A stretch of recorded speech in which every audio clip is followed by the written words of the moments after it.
Mas isso não sou eu que determino, né? Não, pode deixar que sou eu começo a falar. Ayrton?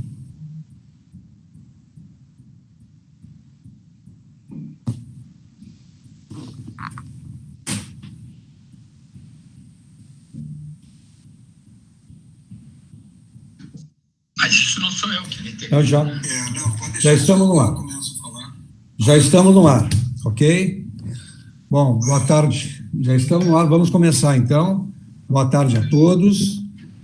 O Museu da História da Medicina tem muito prazer em apresentar essa quinta live, que vai ser com o Dr. Klaus Preger. Mas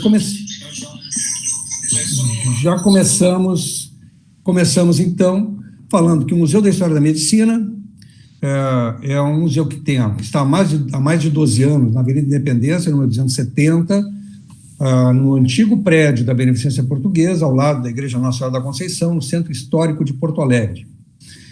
Temos uma equipe que é coordenada pela Simone Corrêa, que tem, entre outros profissionais, museólogos, historiadores e pedagogas, a doutora Gláucia Kuser e a Ângela Pomati, que são nossas museólogas e historiadoras. Temos ainda a Jéssica, o Vitor e todos os estagiários que ajudam a fazer funcionar o museu, mesmo em tempos de pandemia. Queremos agradecer também ao Ayrton de Lemburg, que nos dá o suporte em tecnologia da informação, tá, para que viabilize essa live. Começaria dizendo que o Rio Grande do Sul tem a história marcada pela presença das imigrações. Primeiro os portugueses e espanhóis, no século XIX e XX, as colonizações alemã e italiana principalmente. Na área da medicina, é importante a contribuição que os pioneiros europeus deram ao Rio Grande do Sul.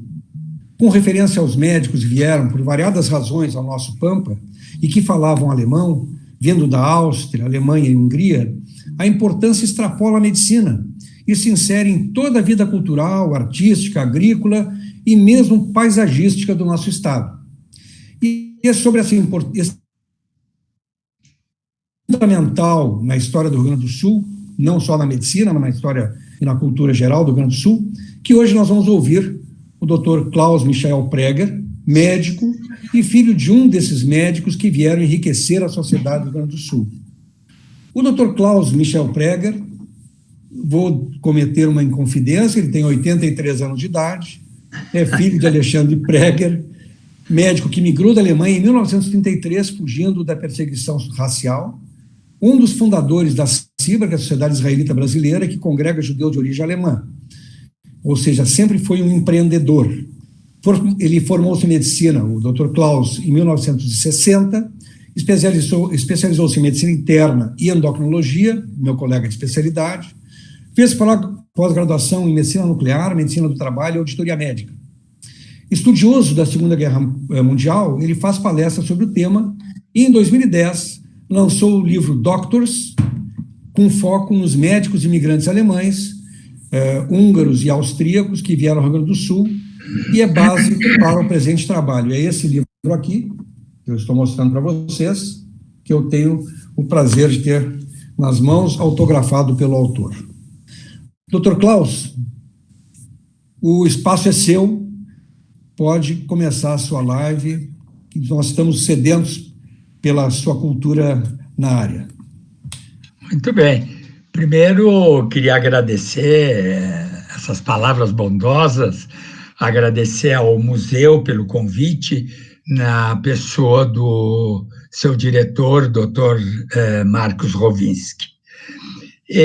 Essa palestra versa exatamente, já foi dito, sobre os médicos alemães, austríacos, húngaros e suíços que estiveram no Rio Grande do Sul há mais de 100 anos atrás. Os médicos húngaros, por que falamos aqui húngaros? Os húngaros falam húngaro e não falam alemão, mas falavam sim. Os húngaros têm como segunda língua o alemão, e os médicos e o próprio o austro-húngaro O Império Austro-Húngaro, que se dissolveu na Primeira Guerra Mundial, todo ele falava austríaco, mas que é a língua alemã. Então, eles também, esses médicos, quando vieram para o Rio Grande do Sul, procuraram as colônias alemãs, porque falavam o idioma alemão.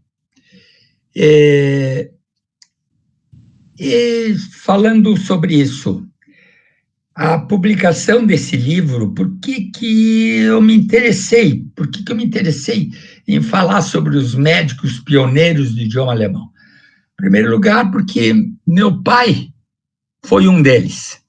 E eu me criei entre eles, ouvindo as histórias, e com isso ficou na minha memória.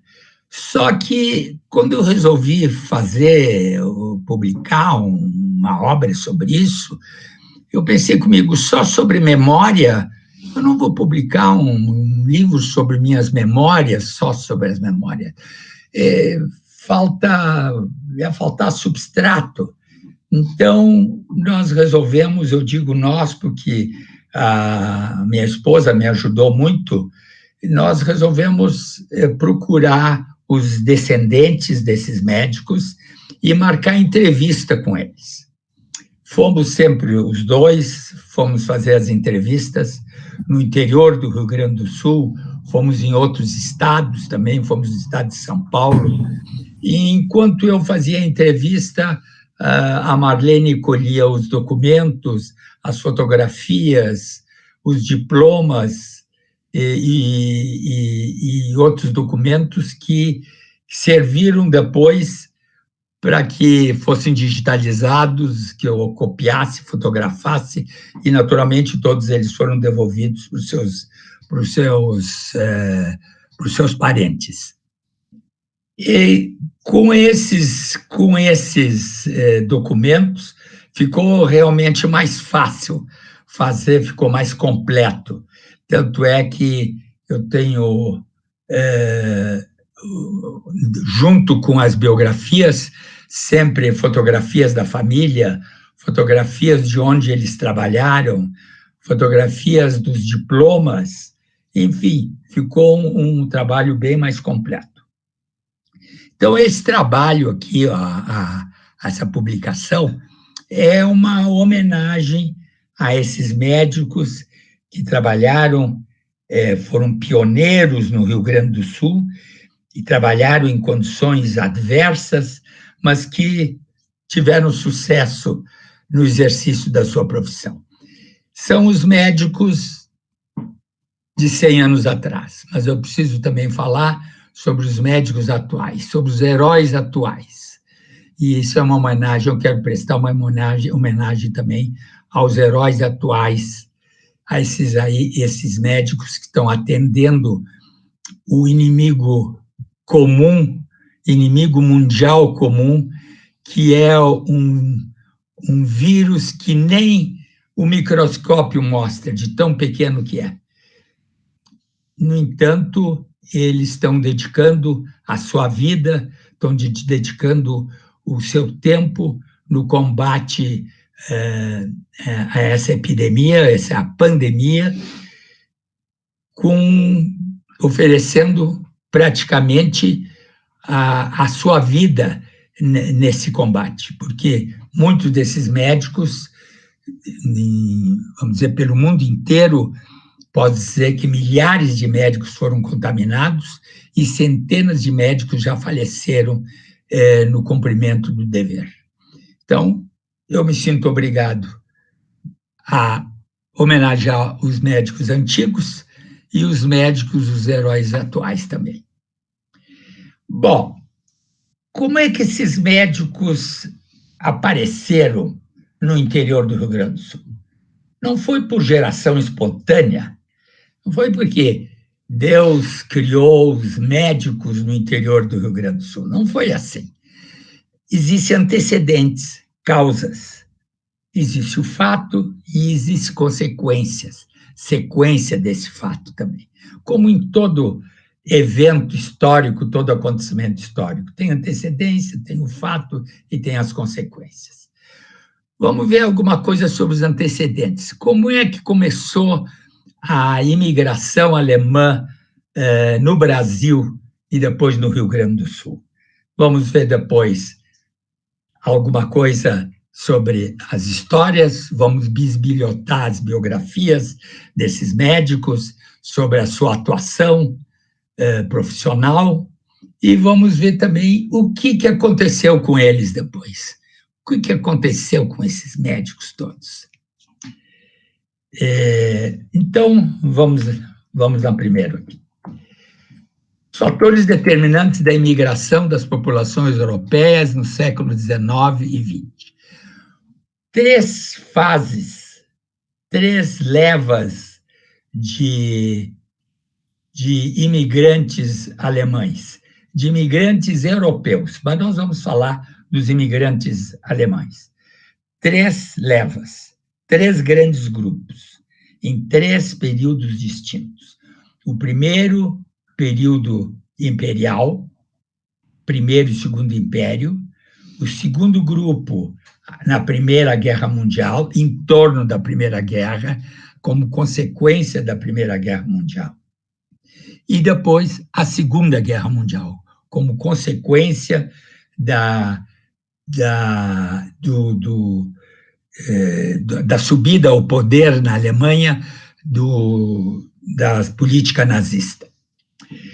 Nesse primeiro aqui, o que aconteceu? Dom Pedro I, depois do grito da independência, teve necessidade de soldados no seu exército para defender as fronteiras dos estados, especialmente nos estados do sul. Teve necessidade também, achou necessário trazer colonos para cá, para fortalecimento e povoamento das terras desabitadas. E essas foram as razões da vinda dos colonos alemães na época do Império. Na Primeira Guerra Mundial, a derrocada do Império Austro-Húngaro, a derrota da Alemanha, foi obrigada a dar indenização aos países vitoriosos, houve uma hiperinflação na Alemanha, sucessão de governos fracassados. Miséria, desemprego, fome, o mesmo que aconteceu na Hungria, que ainda teve um governo socialista fracassado também. Logo depois, já em cima de tudo isso, em cima dessa miséria, ocorreu a gripe espanhola. Terminou com 30, 40 milhões de pessoas na Europa. É bom nós nem falar muito sobre essa gripe e sobre o que ela determinou, sobre essa pandemia. Período entre guerras. Logo depois, a queda da Bolsa. Todos esses fatores determinaram que profissionais liberais, comerciantes, populações inteiras que tivessem necessidade de sair da Europa, sair da Alemanha, sair da Hungria e procurar outros países, procurar um Wunderland, procurar uma terra de milagres, que era especialmente a América do Norte, mas alguns vieram parar também na América do Sul, no Brasil, Argentina e Chile. E na Segunda Guerra Mundial, a tirania da ascensão do nazismo ao poder, perseguição política, perseguição religiosa, perseguição racial. Os alemães, os colonos alemães que vieram para cá, vieram, além da necessidade de sair da Alemanha, vieram em função da atividade do Major Schäfer, que foi encaminhado, foi a pedido do Dom Pedro I e da Imperatriz Leopoldina. Era um médico militar, já temos um outro médico aí, negociador político e nascido na Alemanha. Então, ele foi escolhido para fazer essa intermediação com os colonos e com os mercenários europeus, porque exatamente falava alemão. Então, foi para recrutar os mercenários e convidar os colonos também para virem para cá, para virem ao Brasil. Bom, os mercenários estavam desempregados com o fim das guerras napoleônicas, desde a Batalha de Waterloo de 1815, na qual foi derrotado o Napoleão. Quanto aos imigrantes alemães, foi prometido a eles passagem gratuita, alimentação gratuita no navio, imagina, claro, lotes de guerra, lotes de terra, animais domésticos, bois, cavalos, porcos e galinhas, certamente galinhas nenhum deles recebeu, e ferramentas, além do dinheiro para manter-se por 1 ano e meio. Seriam naturalizados cidadãos brasileiros com liberdade de religião e teriam isenção de impostos por 10 anos. A verdade é que nem a metade disso eles receberam quando se instalaram no interior dos estados Paraná, Santa Catarina e Rio Grande do Sul. Só para vocês terem uma ideia, aqui, ó, as colônias alemãs no sul do Brasil, em 1905, existe um mapa de uma enciclopédia alemã que já mostra, naquela época, vou mostrar para vocês, já mostra, aqui ampliado, em rosa, as colônias em Santa Catarina, Paraná, Santa Catarina e no Rio Grande do Sul. Eram essas as grandes colônias já que estavam instaladas. E observem o seguinte, as colônias alemãs se instalavam ao longo dos rios, nos vales, nas chamadas terras baixas. E vão ver, em contraposição aos colonos italianos, que vieram um pouco mais tarde, que se instalaram nas terras altas, nas serras aqui do Rio Grande do Sul.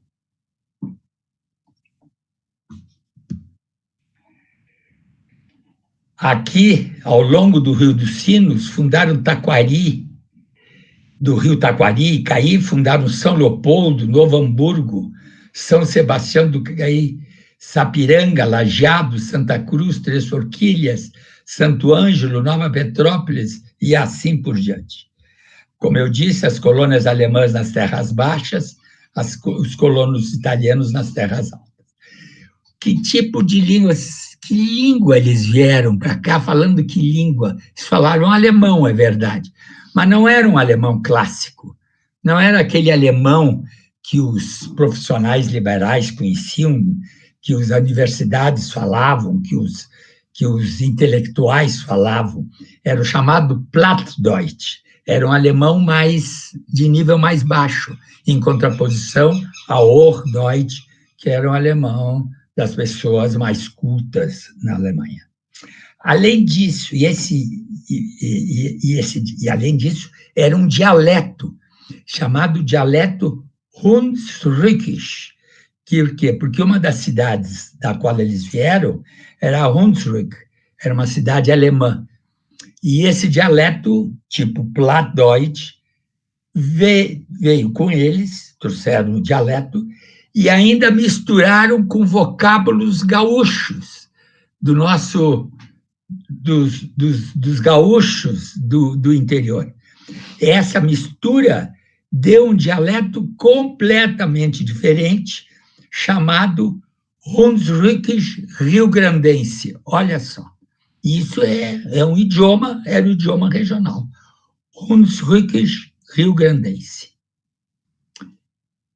Os médicos que vieram, que se instalaram, se imaginaram, bom, falam alemão, vai ser fácil eu me comunicar com eles. Mas não foi bem assim. Os médicos se instalaram e os clientes colonos apareceram nos seus consultórios e eles não entendiam patavina do que eles falavam. Por quê? os médicos acostumados ao Hochdeutsch, e aquilo era um dialeto completamente diferente. Assim como os colonos também não entendiam os médicos. Precisaram de tradutores, de intérpretes, e, em geral, os intérpretes eram os padres do local, porque os padres sabiam português, sabiam alemão, porque eram padres que vieram da Alemanha, já conheciam o dialeto alemão, e conheciam o português, e conheciam o alemão mais de nível mais alto. Então, nas primeiras semanas, e quem sabe nos primeiros meses, as consultas eram dadas pelo médico junto com o padre da localidade. Hoje se estima que 18 milhões de brasileiros tenham alguma origem alemã, especialmente no sul do país. Isso é só para mostrar para vocês o Império Austro-Húngaro, que se dissolveu em 13 países, sobrou a Hungria pequenininha e a Áustria aqui. Todo o resto formou novos países que não estavam preparados para isso, e daí resultou miséria e pobreza. O número de imigrantes que vieram entre 1824 e 1970, vieram 25 mil imigrantes alemães, de todas essas cidades aqui, mas principalmente dessa cidade aqui de Hunsrück. Por isso que se chama dialeto Hunsrückisch. Como eu disse, 18 milhões de brasileiros têm origem alemã, e no Rio Grande do Sul, 21% da população. 20% tem origem italiana e em torno de 20% tem origem alemã. E quais foram os fatores favoráveis ao estabelecimento dos profissionais? Não vieram só médicos, vieram advogados, vieram arquitetos, dentistas, engenheiros, vieram comerciantes e vieram também os artesãos. Os artesãos eram os ferreiros, sapateiros,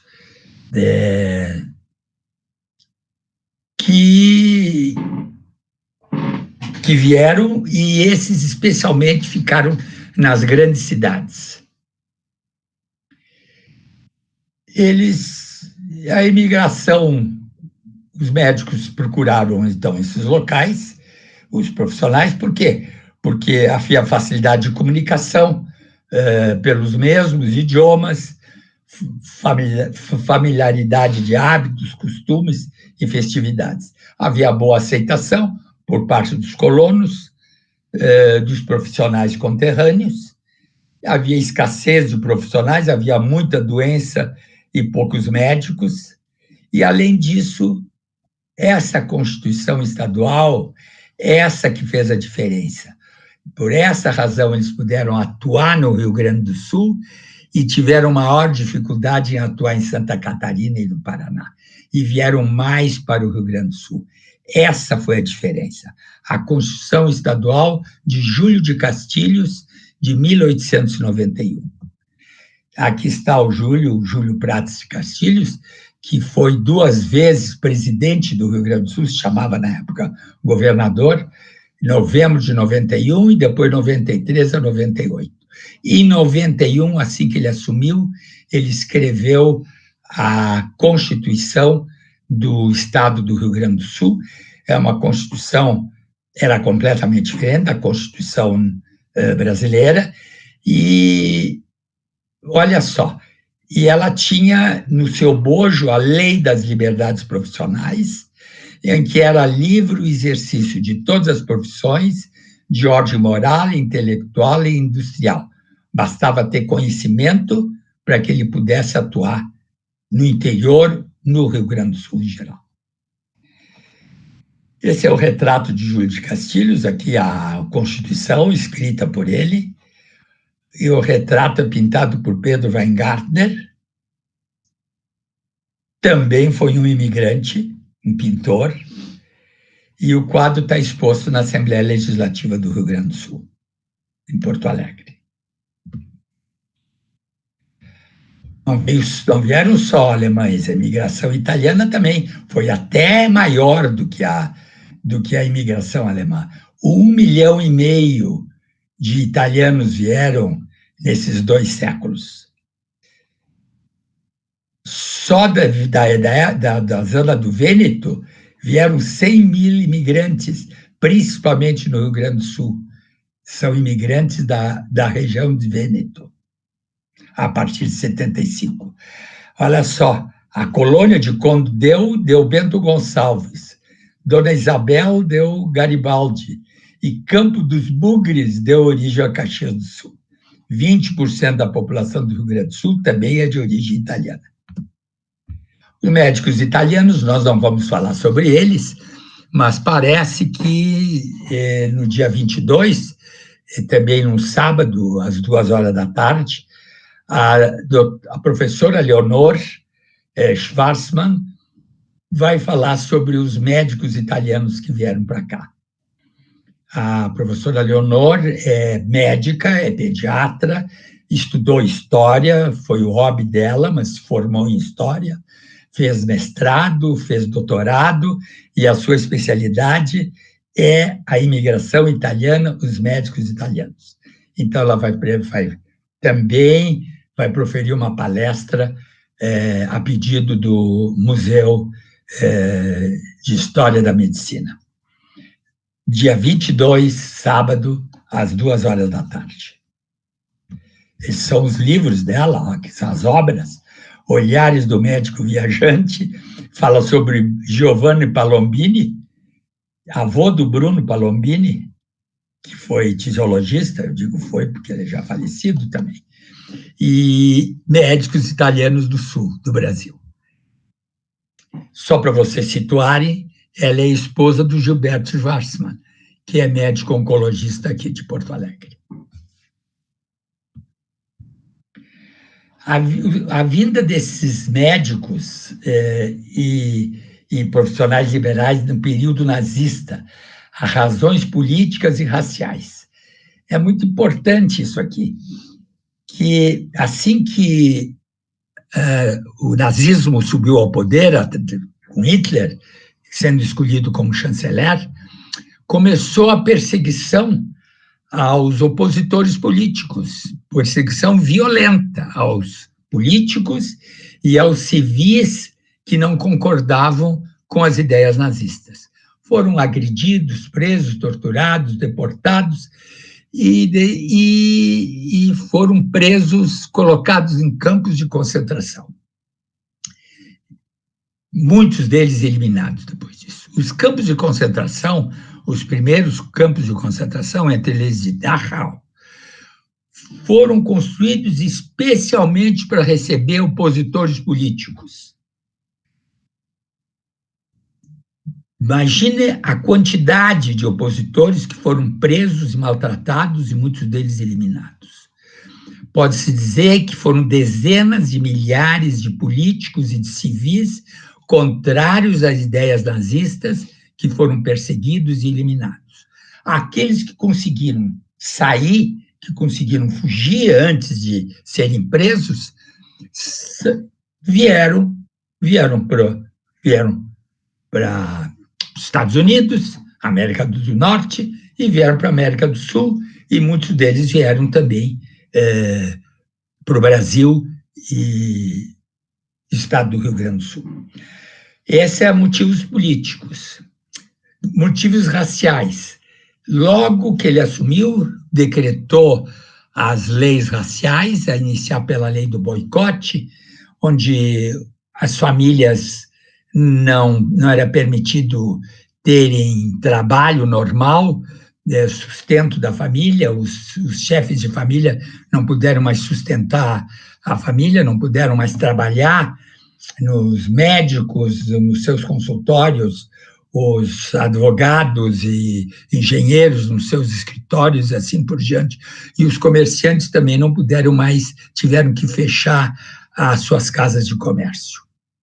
Além disso, as leis de pureza da raça, que vieram logo em seguida, taxavam como judeus todos aqueles cidadãos que tivesse sangue judeus, entre aspas, em parentes até de segunda ou terceira geração de antepassados. Eram chamados mishlings, ou mestiços, ou misturados. Isso aí pegou um grande número de famílias, pegou de surpresa, porque grande número de famílias já professavam há muito tempo a fé cristã e ignoravam completamente que tinham bisavós, tinham avós de sangue judeu. Sangue judeu, entre aspas, de religião judaica. E muitos deles ou já tinham se convertido há muito tempo ao cristianismo, ou eram ateus, não davam menor importância a nenhuma religião. Esses não tiveram outra solução a não ser sair correndo de lá, porque aqueles que não saíram foram eliminados e os que conseguiram emigrar, pelo mínimo, sobreviveram à perseguição. Aqueles, então, vamos falar agora dos médicos, profissionais liberais, que vieram para o Rio Grande do Sul. Aqueles que já eram cristãos, continuaram cristãos. Não havia razão nenhuma para mudar. Aqueles que eram de fé judaica, muitos deles desesperados com essa perseguição, não querendo mais saber disso, querendo ter uma vida normal, se converteram. E outros, finalmente, 1/3 deles continuou na fé judaica. Eu digo isso para dar explicação sobre esse assunto de religião judaica, religião cristã, o que uma família era, o que a outra família não era. Eu falo isso também no livro, no prefácio, dou essa explicação e não tocamos mais no assunto de religião. Nas biografias desses médicos, não tocamos mais no assunto religioso, para evitar suscetibilidades, evitar ressentimentos. E, por isso, eu dei essa explicação e vamos adiante. Esses são os médicos que vieram. No primeiro período da imigração, vieram esses médicos, foram os pioneiros dos pioneiros, especialmente o João Daniel Hildebrandt, veio o Hermann Ehring, Schinke, Schlatter, Ortenberg. No segundo período vieram todos esses aqui, vocês deem uma olhadinha. E no terceiro período, o período que veio meu pai, período dos dois Alexandre, o Kovacs e o Prager, dos dois Walter Bucher, Walter Silber e Walter Jacob também, nesse terceiro período aqui, que é o período que antecedeu o início da Segunda Guerra Mundial, mas em decorrência da ascensão do nazismo, perseguição religiosa e perseguição política. Vamos ver o primeiro aqui. Esse é o pioneiro dos pioneiros. Vamos falar um pouquinho mais sobre ele, porque a vida desses pioneiros é realmente muito interessante. Foi o primeiro médico formado a instalar-se, clinicar e permanecer no Rio Grande do Sul. Junto com ele veio outro médico também, que não permaneceu aqui, e se perdeu a biografia dele, se perdeu os dados biográficos dele. Era médico sanitarista, o Hildebrandt, administrador militar e político dos primórdios de São Leopoldo. Nasceu em Hamburgo, na Alemanha, formou-se em Göttingen, na Alemanha, e foi contratado pelo Major von Schäfer, que eu já conversei com vocês, como médico a bordo, e chegou no Rio de Janeiro em setembro de 24. Foi recebido pessoalmente pela imperatriz Dona Leopoldina, que falava alemão, e falava com ele em alemão. Dom Pedro I, quando precisava falar com os mercenários, com os colonos e com esses imigrantes, ele chamava a imperatriz para servir de intérprete. mas aportou em São Leopoldo, veio para o sul e aportou em São Leopoldo em novembro de 24, na margem esquerda do Rio dos Sinos. Chamava Passo do Courita, na época, era o nome inicial da colônia alemã de São Leopoldo. Antes dele, já tinha havido uma primeira leva de imigrantes que tinham chegado em São Leopoldo. Chegaram em 25 de julho de 1824. É a data comemorativa do início da colonização alemã. É a data do dia do colono. Ocorreu agora há pouco tempo, aqui, ó. 25 de julho foi a data do colono e o início da colonização alemã. Nós estamos fazendo 196 anos. Mais 4 anos, 2014,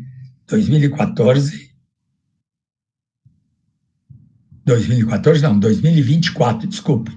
2024 será o bicentenário agora, daqui a 4 anos, será o bicentenário da colonização alemã. De 1924 a 1930, 5 mil colonos vieram para o Rio Grande do Sul e outros tantos mercenários ao Rio de Janeiro, onde foram engajados nos batalhões dos estrangeiros. Na viagem, ele aportou, já disse, na colônia alemã de São Leopoldo e, naquela época, pertencia à província de São Pedro, cujo presidente ou governador era Fernandes Pinheiro, que se tornou mais tarde Visconde de São Leopoldo. A primeira leva já chegara aqui em São Leopoldo, já falei para vocês, chegou em julho, 25 de julho. Outros vieram junto com o nosso biografado. Veio o Ehlers, um primeiro pastor alemão, tá? E veio também o Karl von Ende, que era o outro médico, que nós não temos nenhuma referência sobre ele.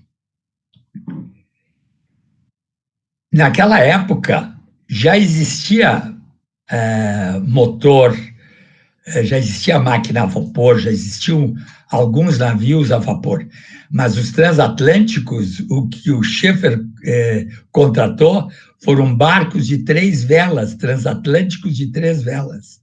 A travessia levava 40 a 100 dias, em condições precárias.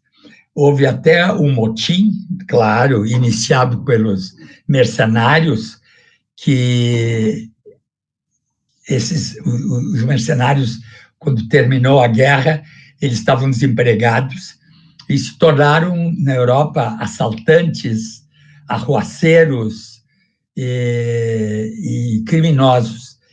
E quando Schaeffer solicitou às autoridades que permitissem esses mercenários saíssem das prisões, os governos locais não permitiram no início, porque havia leis que não permitiam que mercenários fossem enviados para outros países. E, então, o Schaeffer declarou que eles seriam colonos, então eles seriam todos colonos. Aí os governos locais deram graças a Deus que puderam abrir as prisões e mandar todo aquele pessoal embora. Mas eram pessoas, realmente, eram de má índole, tanto é que houve logo um motim a bordo do barco Germânia, no qual veio o nosso biografado agora. E esses foram executados e com isso se debelou o motim. Esse é o navio que veio com ele. Ele veio dentro do navio. 3 velas, isso aí levava de 60 a 100 dias para atravessar o Atlântico. Esse era o barco, né, com que ele chegou em São Leopoldo. Esse quadro se encontra no Museu Municipal Visconde de São Leopoldo, que é outro museu que eu visitei muito, exatamente para colher material e para tirar fotografias.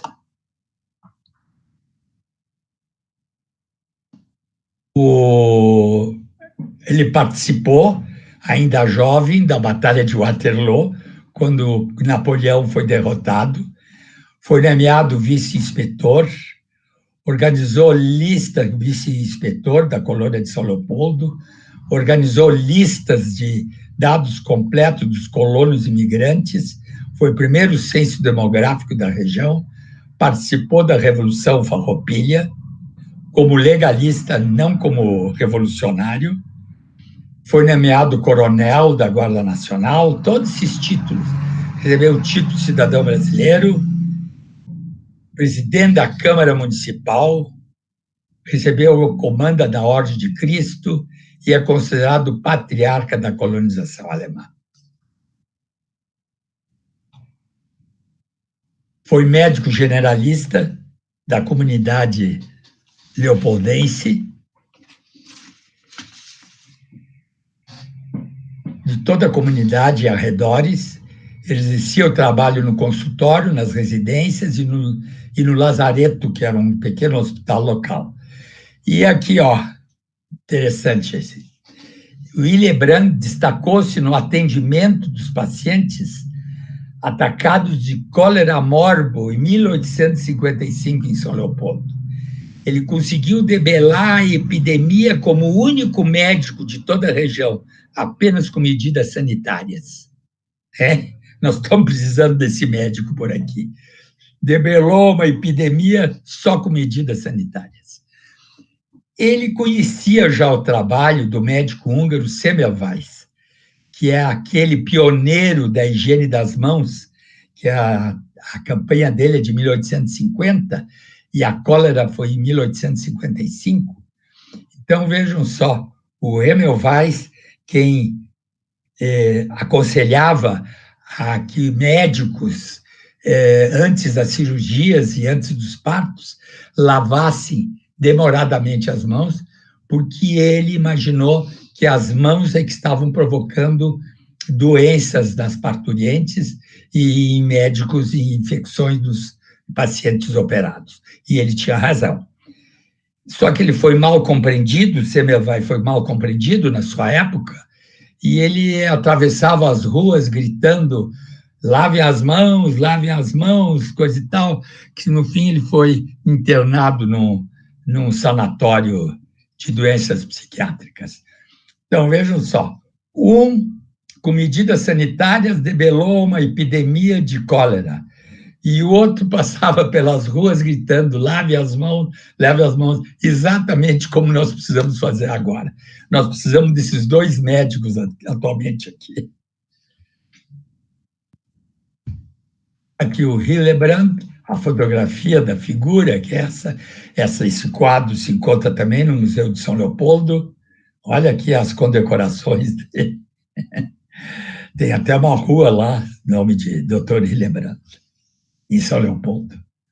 E agora, interessante isso aqui, existe um monumento em homenagem à imigração alemã, logo na entrada de São Leopoldo, um pouco antes da ponte, dobra à direita, naquela avenida ali tem um obelisco, monumento, tem 4 lados.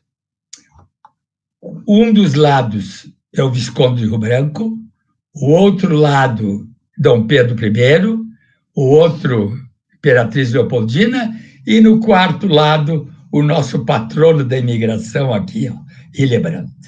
É tão importante que no Monumento da Imigração, no centenário, foi construído em 1924, esse monumento, está a figura em bronze do Dr. João Hillebrand.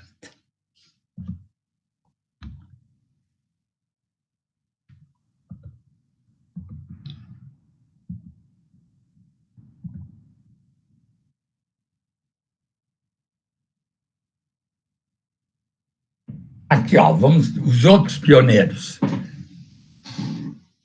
Os outros pioneiros. Hermann von Ehring foi outro grande pioneiro, que veio naquelas primeiras levas, se formado em Göttingen, na Alemanha, formou-se também em zoologia e paleontologia.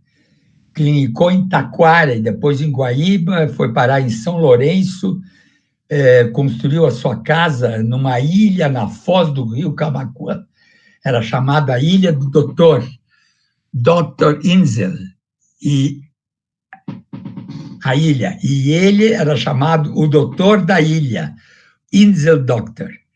Buscavam ele de barco para atendimento médico. Ele foi fundador do Museu Paulista de História Natural, em São Paulo, que hoje é agregado à USP. Ele descobriu gêneros, espécies, subespécies de animais do solo nacional. Ele e o filho Rodolfo montaram um catálogo de aves e da Atlas da Fauna do Brasil. Vejam só, esse von Ehring, o pai dele, chamava Rudolf von Ehring, foi um grande jurista alemão que escreveu várias obras, e a principal, que é conhecida em todos os meios acadêmicos de direito, que é chamada A Luta pelo Direito. Não é a luta do direito, é a luta pelo direito, né?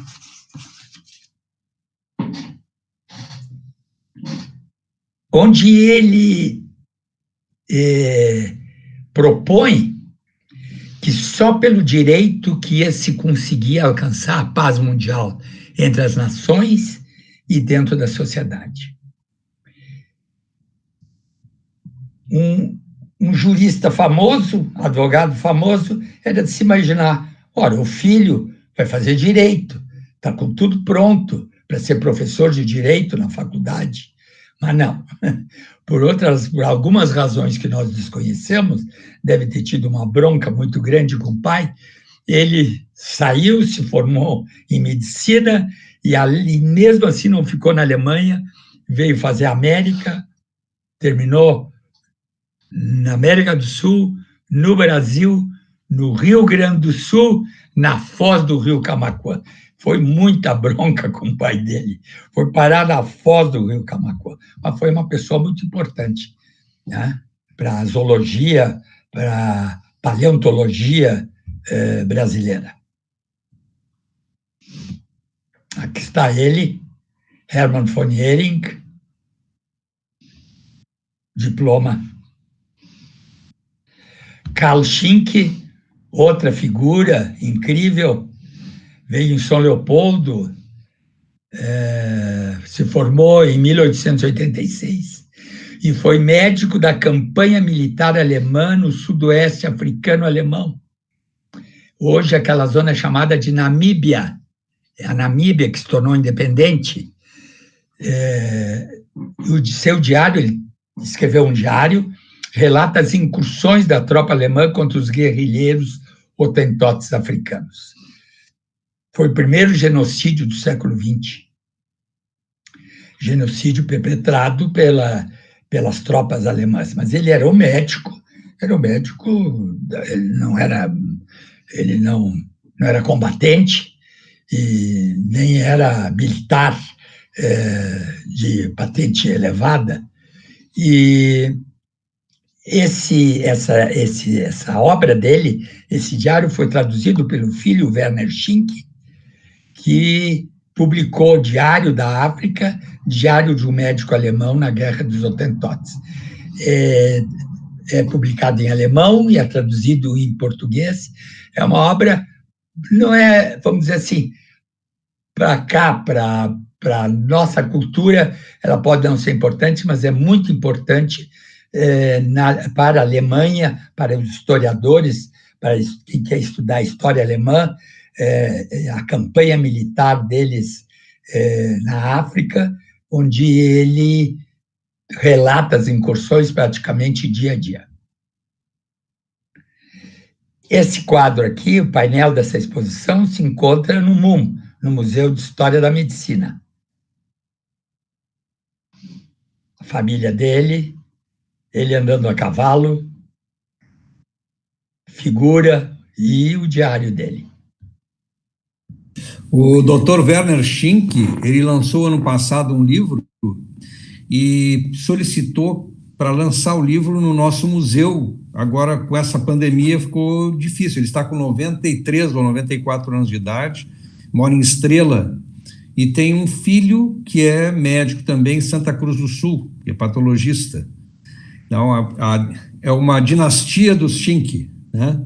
E que tem também o dom da escrita das suas experiências. O Dr. Werner Schink escreveu sobre os médicos do Vale do Taquari. Exato. Muito obrigado. O outro médico daquela época, von Ortenberg, também serviu como médico no sudoeste africano alemão.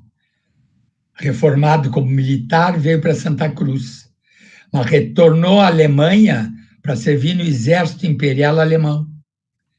Com a derrota da Alemanha, voltou para Santa Cruz. Depois voltou para a Alemanha porque queria incorporar-se à Wehrmacht. Como ele não era nazista, ao contrário, era antinazista, não aceitava as ideias nazistas, ele foi denunciado à Gestapo quando se encontrava na Alemanha e foi preso pela Gestapo. Foi libertado, mas ficou um tempo bem, ficou quase um ano nas prisões da Gestapo. E quando saiu da prisão, ainda na Alemanha, tornou-se médico pessoal do Kaiser Guilherme II, até os últimos instantes da vida do imperador. E em 47 ele retornou para Santa Cruz. Aqui está, eu chamei ele no livro de O Médico Felino de 7 Vidas. Participou de 3 guerras, sobreviveu à Batalha dos Hotentotes, sobreviveu à prisão em Gibraltar, ferimentos graves na Primeira Guerra Mundial, prisão pelos franceses, prisão pela Gestapo. Essa sobrevivência da prisão da Gestapo deve ter sido a mais difícil delas, por não participar, e não participou da Segunda Guerra Mundial, porque a Gestapo não deixou, então ele sobreviveu à Segunda Guerra Mundial também, e sobreviveu ao bombardeamento da sua residência pela Força Aérea inglesa, pela RAF, em Wiesbaden. Com licença. Está aqui, ó, todas essas vidas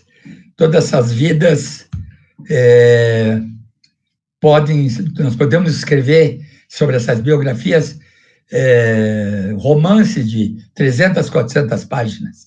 E uma já foi escrita, do Ortenberg já foi escrito. O autor foi Leandro Silva Teles, e se chama Heinz von Ortenberg, médico do Kaiser e de Santa Cruz do Sul.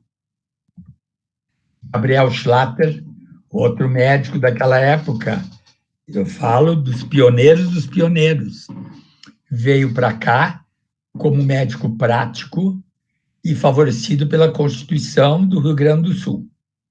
Chegou mais tarde, instalou-se em Feliz. E infeliz, ele fundou o hospital, ajudou a fundar o hospital, na época era Hospital Feliz, hoje é Hospital Schlatter, e fundou também uma escola de parteiras em Estrela, onde ele instruía os assistentes, as assistentes do parto, com a ajuda de um modelo de pelve feminina.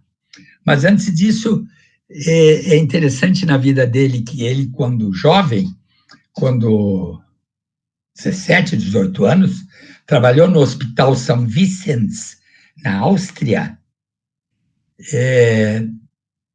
e, por curiosidade, começou a folhear os livros de anatomia e começou a estudar anatomia naquela época, como jovem de 18 anos, e praticamente decorou os livros de anatomia. Só não satisfeito com isso, começou a fazer dissecções anatômicas nos cadáveres de doentes que tinham falecido, que estavam guardados no porão à espera de serem sepultados. Ele ia no porão com os livros de anatomia e estudava anatomia, fazendo dissecção nesses cadáveres. É claro que chegou um momento assim que todo mundo se perguntava: vamos enterrá-lo, mas ele não fez cirurgia, como é que ele está todo cortado? Aí as irmãs descobriram o que estava acontecendo, proibiram ele de continuar, mas ele continuou ainda um tempo, parou e depois continuou estudando anatomia, fazendo as suas dissecções, estudou, depois foi assistente de médicos cirurgiões, aí ele aprendeu cirurgia, dava aula de anatomia para os médicos com quem ele trabalhava, e com isso ele se tornou médico prático autodidata. No interior do estado, ele era considerado um grande cirurgião, e os outros médicos encaminhavam casos complicados de ginecologia e obstetrícia para ele, e vinham operar com ele ou mandavam para ele seus clientes. Como eu já disse, fundou a Escola de Parteiras e usava um modelo, aqui está o modelo de pelve feminina, e ele dava aulas, colocava o boneco por cima e mostrava como é que a parteira tinha que atuar para tirar a criança lá de dentro, ajudar a mãe para tirar a criança. A rotação, pega pelo queixo, aquela coisa toda. E aqui ele está no meio das suas alunas na Escola de Parteiras. Esse modelo se encontra exposto no Museu de História da Medicina, junto com um esqueleto que ele importou da Alemanha e que também dava aulas mostrando os ossos do esqueleto humano. Bom, agora, segundo período, alguma coisa sobre esses médicos. Américo Herrlinger veio de Viena, foi o único médico durante muito tempo no Hospital Nossa Senhora de Lourdes de Veranópolis. André Bator se formou em Budapeste, era pneumofisiologista e era apelidado do Anjo Branco de Santa Cruz, porque usava um uniforme totalmente branco, aqui em Porto Alegre também. Se vestia de branco de cima até embaixo. Foi um pneumologista bem famoso aqui em Porto Alegre. Carlos Neltz, de Gramado, se formou em Würzburg, estabeleceu-se em Gramado quando tinha 2 ou 3 mil habitantes. Foi fundador do Hospital Arcanjo São Miguel, tinha vários hobbies, e aqui nós vamos falar um pouco sobre eles. Era columbófilo, ele criava pombos-correio, e mandou vir uma vez, não era antibiótico na época, era sulfa, mandou vir de Porto Alegre a Gramado através de uma pomba, de um pombo-correio. E esse acontecimento ficou famoso e apareceu em vários jornais da Alemanha também. E eu tenho um recorte de um desses jornais na obra, assim, no livro Os Doctors. Ele era orquidófilo também. Várias subespécies de orquídea têm o nome dele. E ele introduziu a plantação de hortênsia nas encostas de Gramado. Quando vocês chegam em Gramado, um pouquinho antes de chegar em Gramado, aquelas encostas em janeiro e fevereiro, todas cheias de hortênsia, aquelas encostas nunca desmoronaram. Nós estamos precisando do NELS para ensinar isso, ensinar as populações a evitar o desmoronamento que houve em Santa Catarina, em Teresópolis, que ocorre a toda hora que chove na Bahia e em outros estados do Nordeste. Tiram as árvores.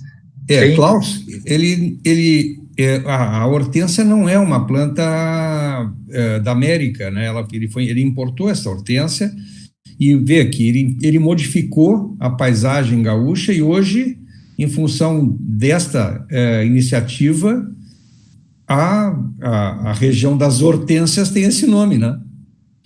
Tá bem. É isso aí. Olha aí. Não é verdade? Mudou o Obrigado. estado. E, bom, então isso, Carlos Nelson, como foram importantes esses médicos para a região, não só como médicos, mas também pelas outras atividades, e nesse caso aqui, ele importou, eu não sabia que tinha importado, pensei que as hortênsias eram de lá mesmo, mas importou as hortênsias e plantou nas encostas de Gramado. O Erich Hahnel formou-se em Viena, estabeleceu-se em Cantado, também foi fundador de hospital e da Sociedade Médica do Alto Taquari. Essa Sociedade Médica dos Médicos do Alto Taquari é anterior à Ambrix, é anterior à Associação dos Médicos do Rio Grande do Sul. E tinha a OBS também, era tapeçaria e marcelaria.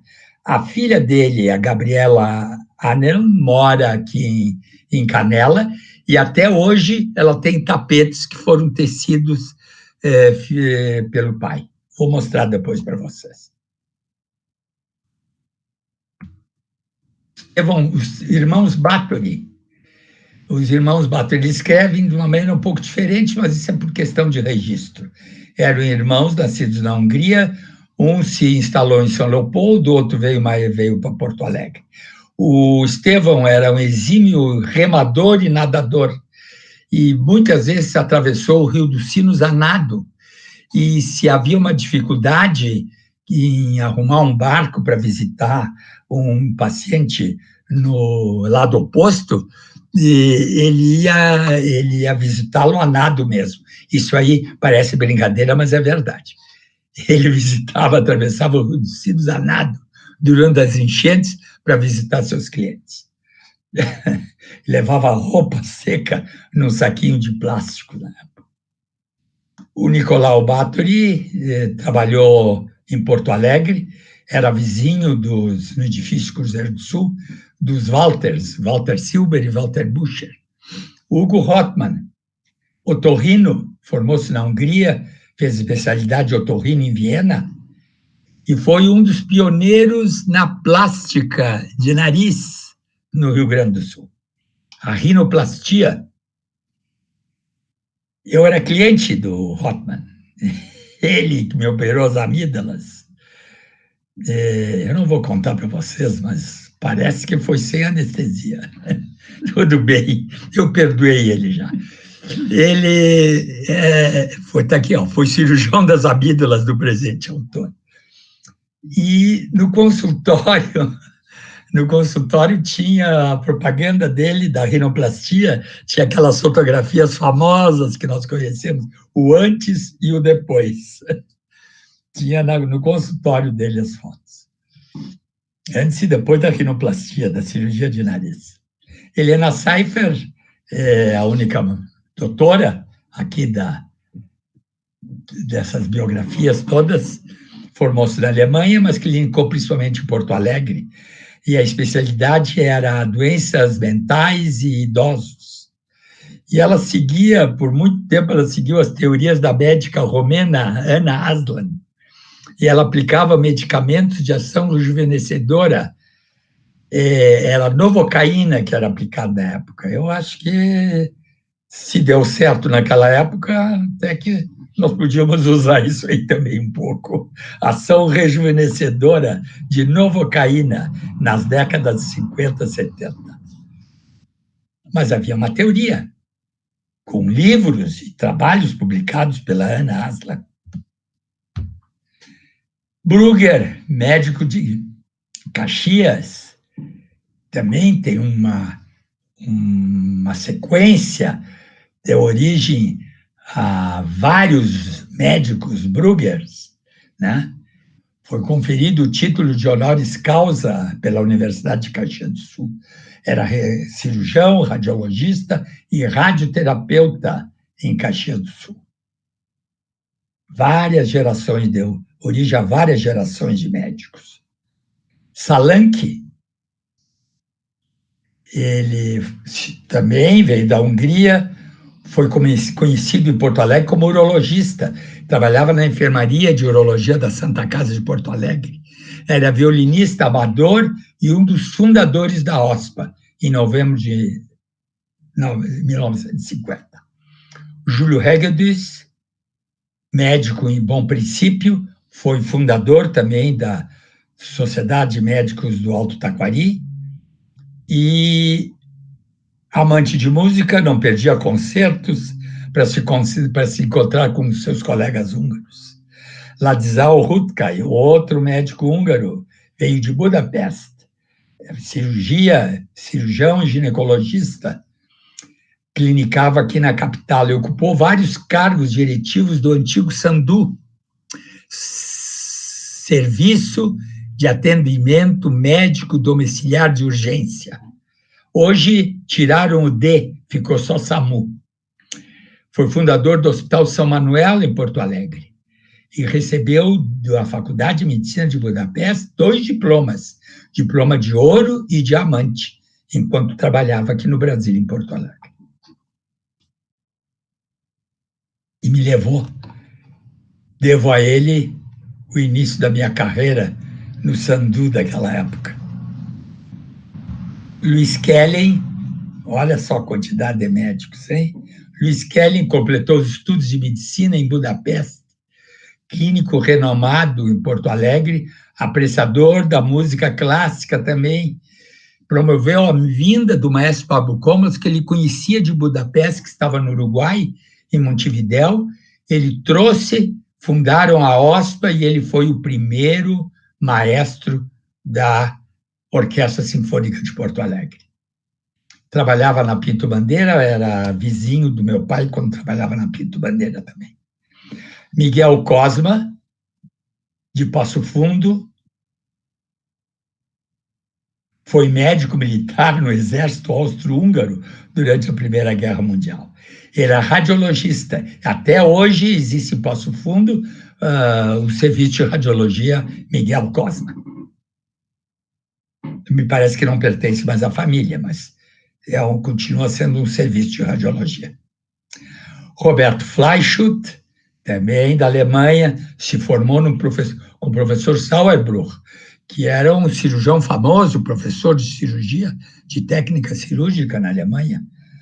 Montou seu consultório em Lajeado e seu hospital inicial para a recuperação dos pacientes foi o Hotel Dalley, ao lado do consultório, por onde eram levados de maca ou de táxi puxado por mulas. Vou mostrar para vocês, eu tenho uma fotografia. Foi fundador do Hospital São Roque, hoje Bruno Born. Recebeu o título de cidadão honorário lajadense pelos serviços prestados a Lajeado. Fleischut também, várias gerações de médicos. Jacó Kovacs exerceu a clínica dele, especialmente em Cachoeira do Sul, e veio mais tarde e passou a trabalhar com o Dr. Pedro, Pedro Kovacs, que se formou na URGS. Muitas férias nós tiramos dos sítios dos Kovacs de Cachoeira do Sul. Eu era amigo do Pedro, era amigo de infância do Pedro Kovacs. Hoje, 2 filhos, o Fernando Kovacs, filho do Pedro, e a Clarice, né? Clarice Kovacs é psiquiatra, filha do Pedro também, ambos clinicam em Porto Alegre. O Fernando é neurocirurgião, a Clarice é psiquiatra. Frederico Egler se formou na Suíça, foi fundador de vários hospitais, cada lugar onde ele passava, ele fundava um hospital. No Rio Tal, Forquetinha, e do Hospital Carlos Schnorr, em Santa Clara do Sul. Francisco Kertész também veio de Budapeste. Falava fluentemente húngaro, alemão, hebraico, latim e grego. Olha só. Dedicou-se à clínica e cirurgia em Frederico Westphalen. E agora, um grupo novo, terceiro período, começa com Alexandre. Aí a biografia dele é um pouquinho maior. Com licença.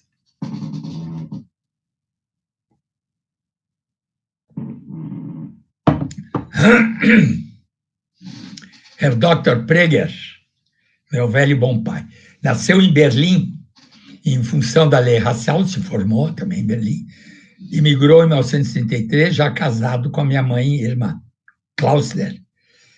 E vieram com a Ruth, que tinha 2 anos na época, minha irmã. Eu nasci aqui, no Brasil.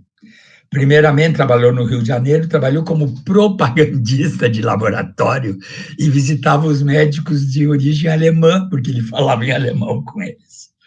Em 1936, obteve a licença do interventor federal do estado, daqui do estado do Rio Grande do Sul, Flores da Cunha, para exercer a medicina no interior.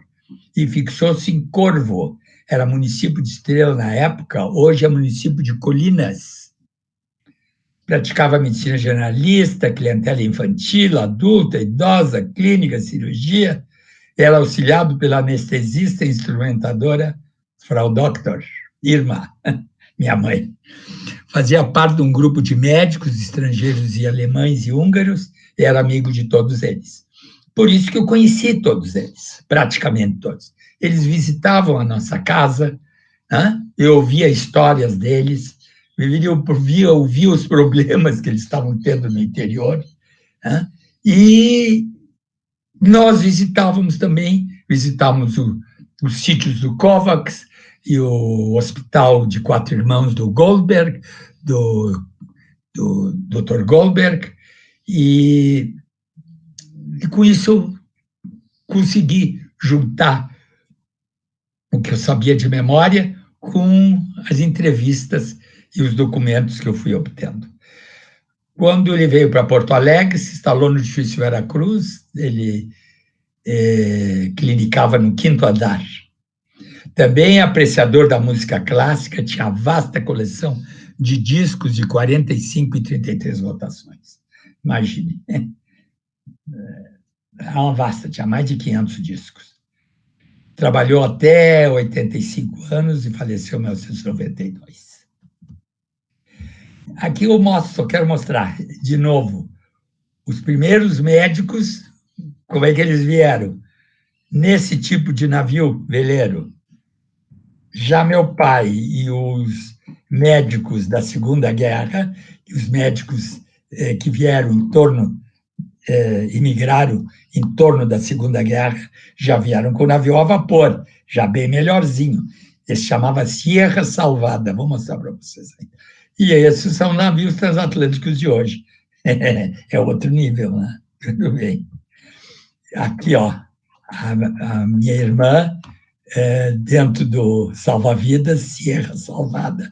E as meninas amigas, vestidinho com os vestidos, a roupa tipicamente das colonas alemãs, como nas festas da colônia alemã, quando fazem uma festa, as meninas se vestem com esses vestidinhos aqui, né? Tipicamente das colônias alemãs. Minha irmã veio com 2 anos de idade, ó. Fazem 86, ela está com 88, está me ouvindo nesse momento. Alexandre Kovacs foi o outro Alexandre, que operava muito com meu pai no interior, ele era de Roca Salles, era dentista também, trouxe uma broca movida a pedal e clinicava na Galeria Chaves. O outro Goldberg, que eu falei para vocês, era médico em Quatro Irmãos, e muitas vezes nós tiramos as férias e visitamos Quatro Irmãos. Em Porto Alegre, trabalhou na Ziv Hércules.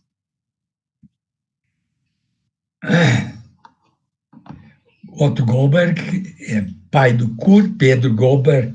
Goldberg foi médico, cardiologista. O Kurt Goldberg era tradutor aqui em Porto Alegre, juramentado, ambos já são falecidos. Eram meus amigos lá em Quatro Irmãos. Lothar Fertig, veio da Hungria, também permaneceu nas prisões da Sicília o suficiente para sair incólume da Primeira Guerra. Foi médico em Sinimbu e Santa Cruz e visitava os clientes montado numa mula. Fazia parte do quarteto de cordas amador com Salanque, Paulo Guedes e Montuori. Rudolf Behrendt, você já deve ter ouvido falar, se formou na Alemanha em oftalmologia, exercia a clínica no edifício Kraia, Rua dos Andradas. Era meu médico oftalmologista. Junto com o doutor Capuano, otorrino. Gostava de nadar e velejar pelo Guaíba. Quando revalidou seu diploma, ele cursou o 4º, 5º e 6º ano junto com o filho Thomas, nas mesmas salas de aula, nos mesmos anos, na Faculdade de Medicina da URGS. Tinha propriedade na Getúlio Vargas, e o prazer dele era criar dezenas de cães da raça Dackel. E velejar também.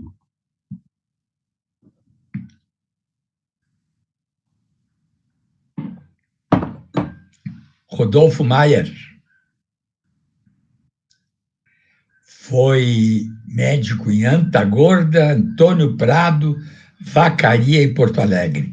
E foi também o primeiro violino, Spala, primeiro violino da OSPA.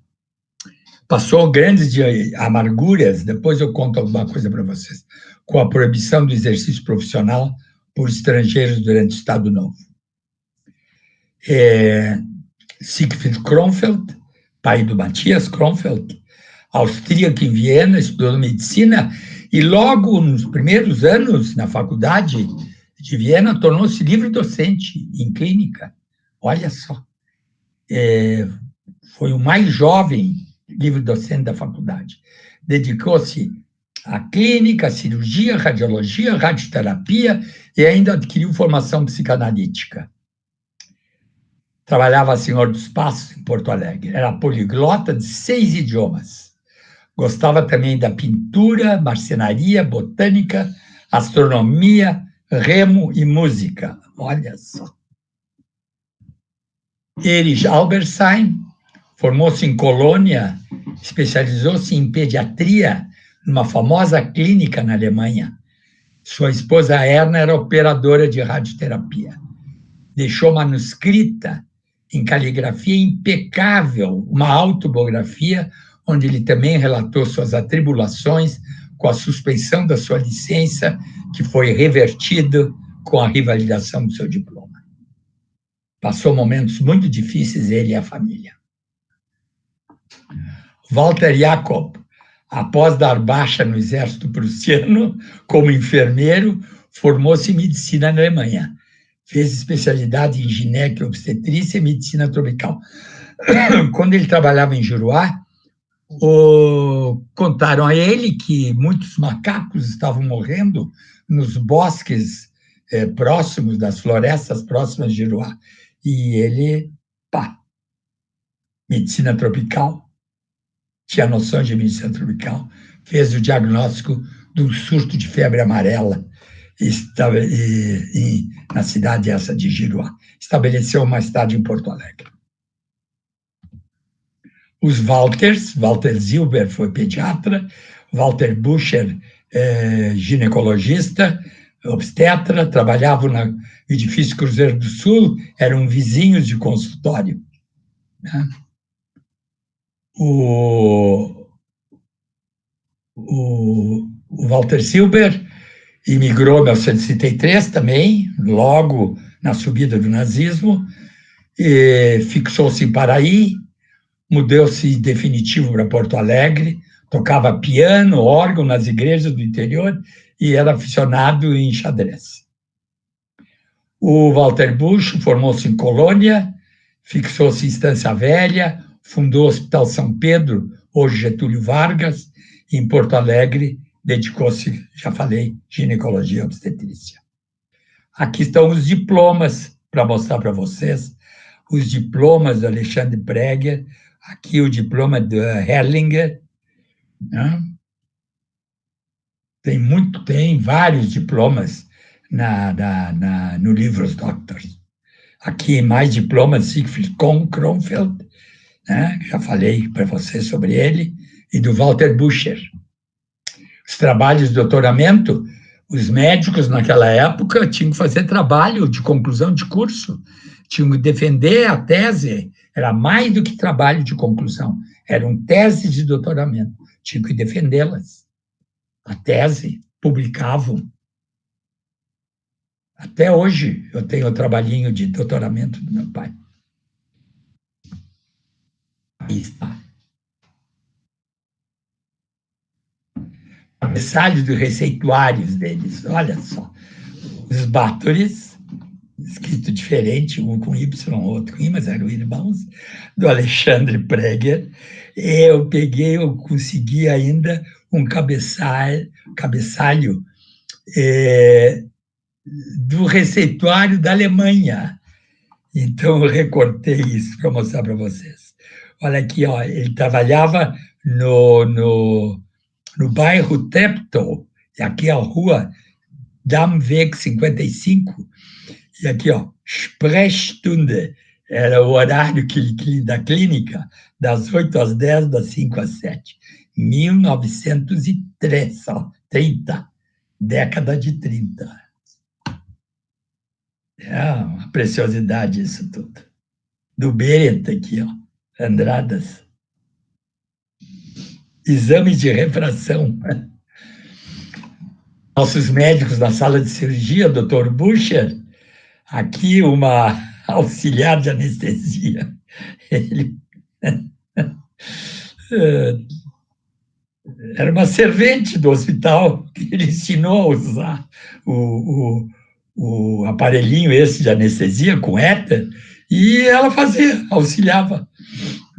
Mas nem sempre, a maioria das vezes eram as esposas dos médicos que faziam anestesia, que auxiliavam. Aqui, o Fleischhut, né? A sala de cirurgia toda de branquinho. Registro do diploma na diretoria de higiene, eles eram obrigados a registrar o diploma, aqueles que tinham diploma. Participação na fundação de hospitais. Todos esses hospitais foram fundados pelos médicos, pioneiros. E ainda uma escola, ainda um museu paulista, Sociedade dos Médicos do Alto Taquari e Orquestra Sinfônica de Porto Alegre. Olha só a importância histórica disso aí.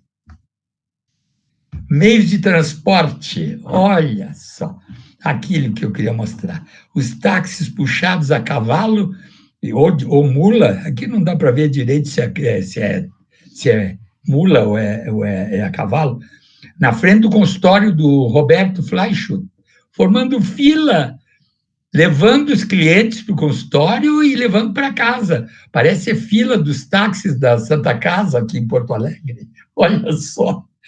E esse buraco aqui que fizeram na calçada, até hoje a prefeitura deixou, eu acho que até hoje ela não fechou esse buraco. Olha só, buraco na calçada, ficou anos aí, eu acho que até hoje está lá. Meios de transporte. Bom, a cavalo era o mais comum, né? Mas os filhos, quando vieram trabalhar com os pais, os filhos médicos, quando vieram trabalhar com os pais, já queriam uma coisa, um automóvel, né? Era o Mercedes-Benz da época, o Ford Classe T. Né? E os pais, o velho, né, eu continuo indo a cavalo, eu vou com o meu burrico para fazer, eu acho mais garantido. E, claro, que os filhos debochavam, como que usa cavalo numa época de automóvel? Um dia, um dos médicos, não vamos falar quem era, um dos médicos e o seu filho foram visitar os seus clientes na mesma direção. Na primeira curva da estrada, ele encontrou o filho atolado com o carro dele. Ele olhou de cima do cavalo, olhou para baixo e diz assim: meu filho, queres uma carona?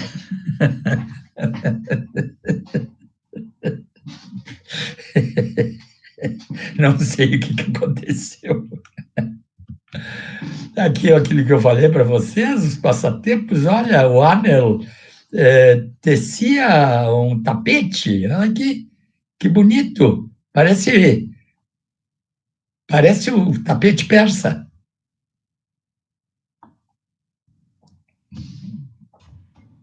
Dotas, Música e a OSPA, fundadores, esses 4 aqui, ó, Salanki Kellen, esse aqui era dentista, e o Luz Byler também era húngaro, esse eu não tenho a biografia dele. Estão aqui na ata de fundação, estão aqui dentro. Agora eu não vou mostrar para vocês. Que é Adalberto Banta, aqui, um deles aqui já. Bom, e o Spala, trabalhou na OSPA, era o Spala, solista, Rodolfo Maier. Olha só a relação desses médicos com a música clássica. Eu tenho essa ata, claro que eu tenho uma cópia dela. Está num livro. Rodolfo Maier, que foi... Olha aqui, ó, quero mostrar para vocês aqui. Aqui, ó. Programa solista Rodolfo Maier. Puseram um S a mais aqui no programa. E aqui, ela como solista, esposa, Gertrude Maier, a mezzo-soprano, e o regente, sempre o Pablo Comlos. Regente Pablo Comlos.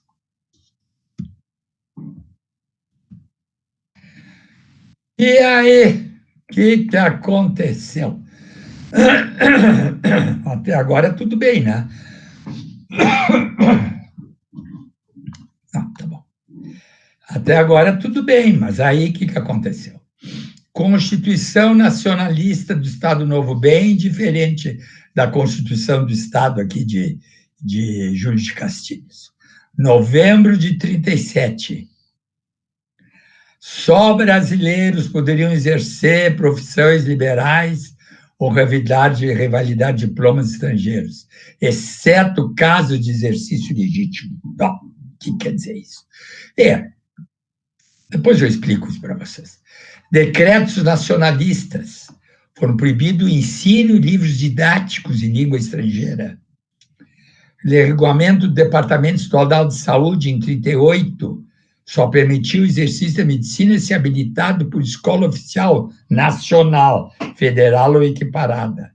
E, finalmente, para terminar com isso mesmo, para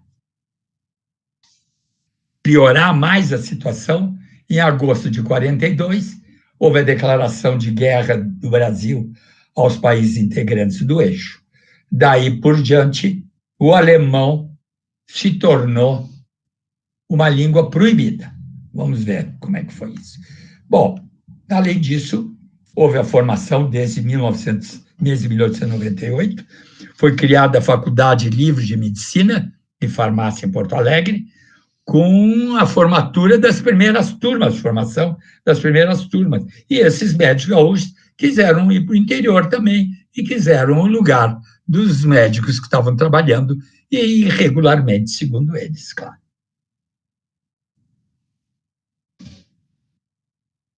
Declaração de guerra. O uso da língua germânica foi definitivamente proibido no território nacional. Não era mais permitido falar em alemão nas ruas e locais públicos, possuir livros escritos nesse idioma, ouvir estações de rádio alemãs, denominar pessoas ou instituições com vocábulos alemães. Bom, até o hospital se chamava Hospital Alemão, passou a chamar Hospital Moinhos de Vento, depois disso aqui, depois de agosto de 42.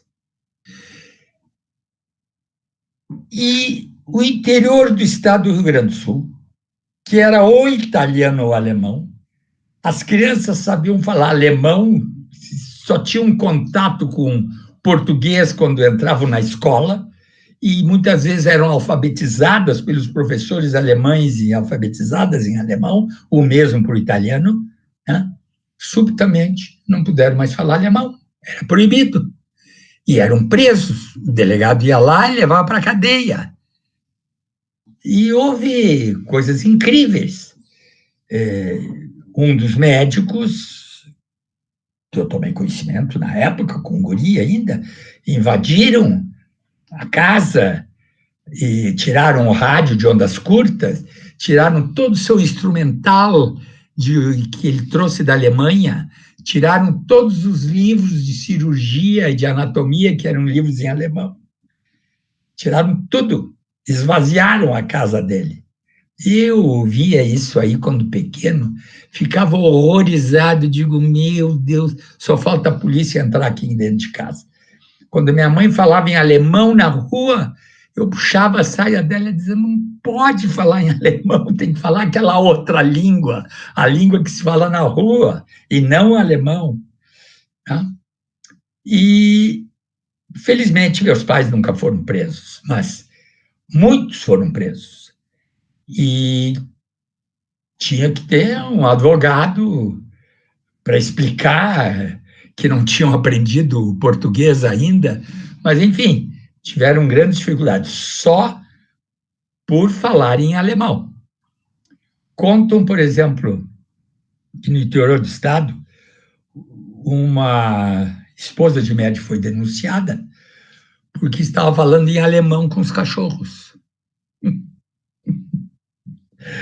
Aí levaram ela para a delegacia.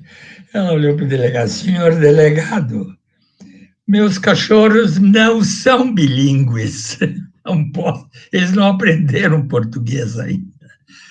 Então, esses casos que são tragicômicos, mas aconteceram. Um outro caso também foi denunciado, aí a família toda foi denunciada, porque estavam ouvindo repórter do Eixo. Olha só, repórter do Eixo.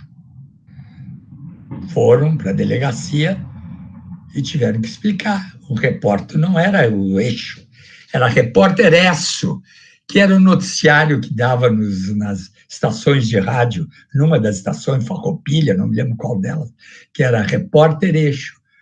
Repórter Eixo, não, repórter Esso. E essa foi a confusão que deu.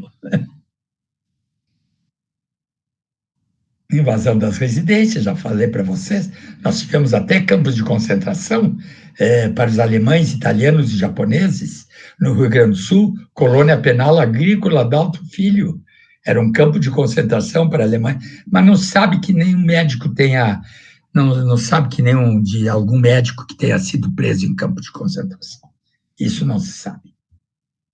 Aqui, ó, essas carteirinhas do meu pai e da minha mãe, aí a fotografia deles, essas carteirinhas são de 1942. Olha só, a declaração de guerra foi em agosto, e as carteirinhas são de setembro. Por quê? Porque a sociedade alemã, essa israelita, resolveu elaborar as carteirinhas para os seus sócios, para quando eles fossem presos, mostrassem para o delegado que tinham fugido da Alemanha, que eram inimigos do nazismo, e que apenas estavam falando em alemão porque não falavam português ainda com perfeição.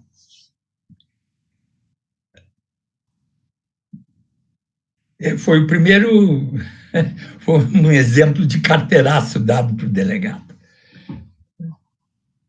Essas carteirinhas existem até hoje. Alguns médicos entraram com mandado de segurança, obtiveram, muitos deles conseguiram continuar trabalhando, mas alguns não conseguiram. Alguns médicos realmente passaram dificuldade muito grande. Um deles ficou preso alguns meses em Porto Alegre, por exercício irregular da profissão, e dentro da prisão resolveu montar o ambulatório médico. E os presos acharam ótimo, tinha médico e tinha ambulatório, quando tinham algum ferimento, tinham curativo, tinham isso, tinham medicamentos que ele organizou com amostras grátis e assim por diante. Bom, quando ele saiu da prisão, enfim, foi libertado, os presos protestaram e queriam que ele voltasse para a prisão. Ele disse, não, eu não vou voltar na prisão, só porque vocês querem, aí também não dá. Mas de tanto que acharam, tanto que se afeiçoaram a ele, queriam, não, senhor, volta, doutor, volta para dentro da prisão. Um outro caso, eu me lembro até hoje, a família está passando por dificuldades muito grandes, porque não podiam exercer, ele não podia exercer, não podia ter consultório, e estiveram lá em casa, estiveram na nossa casa. Eu era um guri de 7, 8 anos, e vi a conversa, né? Ele pedindo ajuda para o meu pai, que meu pai ajudasse no sentido de obter algum trabalho para ele. Não ajuda monetária, ajuda a obter um trabalho, queria trabalhar, ele ou a mulher. E eu vi aquilo, perguntei para a mãe, o que é isso aí? Não, é um amigo do teu pai que está pedindo ajuda dele. Ah, é? E aí? E aí? Aí diz ela para mim, teu pai vai dar um jeito. Essa frase, quantas vezes nós ouvimos isso, o pai vai dar um jeito, né? Nós também damos um jeito para os nossos filhos, né? O pai vai dar um jeito. E realmente deu. A esposa conseguiu trabalho num instituto de radioterapia, e com isso eles se mantiveram. Meu pai conseguiu, falando com os médicos do instituto e com isso eles se mantiveram até que ele pôde iniciar a revalidação dele. Aqui está, a revalidação. Então, a partir de 48, foi uma autorização concedida pelo Conselho Nacional de Educação, aí a situação já melhorou, né? Que eu disse, olha tudo que aconteceu. Trabalhavam, eram heróis espetaculares, todo mundo amava eles, os amava, né? Subitamente se tornaram fora da lei, exerciam a profissão sem estarem devidamente autorizados, foram presos, foram maltratados, e depois, com a revalidação, as coisas se resolveram de novo. Revalidavam os diplomas, ou cursavam os 3 últimos anos, ou então prestavam os exames somente. No meu caso do meu pai, ele prestou os exames necessários, e a letra dele era tão ruim que os professores diziam, doutor, só vai continuar escrevendo, eu não vou entender absolutamente nada do que está escrito aí. Passou sempre, passou em todos os anos. A revalidação dos diplomas, os documentos de revalidação, aqui do Alexandre Prager, aqui de um outro médico, Ladislau Rutkay. E aqui o livro Doctors, a capa dele, a contracapa. Esse livro está esgotado, há muito tempo esgotado, esgotou logo. Que bom, né? E eu não fiz uma segunda edição ainda. Não me deu vontade ainda de fazer. Uma segunda edição, se eu incluísse tudo que eu tenho a mais, eu aumentaria quase umas 50, 80 páginas. Se alguém tiver interesse no livro, existe no Brasil uma confederação dos sebos. A confederação se chama Estante Virtual.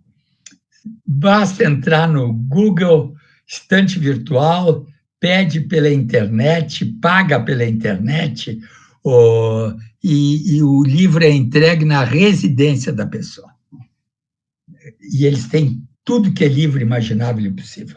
E tem Doctors, porque eu já pedi alguns, que eu não tinha mais nenhum exemplar, e eu pedi no sebo, pedi alguns livros em bom estado, e eu tenho hoje os livros em bom estado, mas usados, paciência. Perfeito. Então, mais adiante, terminando agora. Está o finzinho. É um pensamento de Goethe, que se refere exatamente àquele meu prazer em rememorar vamos dizer, o trabalho profissional dos meus antepassados e desses médicos pioneiros que vieram para o Rio Grande do Sul. Então, vamos ler. Feliz aquele que com prazer de seus ancestrais se recorda, que alegre com suas façanhas, suas grandezas, o ouvinte entretém. Eu entretive vocês. E que tranquilamente se regozija por ver-se unido ao final dessa bela sucessão. Obrigado. Bom, quem tem que agradecer somos nós. Primeiro, fica neste último slide aí, ou nesse último quadro, a sua e a nossa homenagem ao Dr. Alexandre Praeger pelo Dia dos Pais, que é amanhã. Né? Obrigado. Eu acho que preencheu todos os requisitos necessários, foi uma excelente explanação, né? Podemos ver que, como a gente tinha falado no início,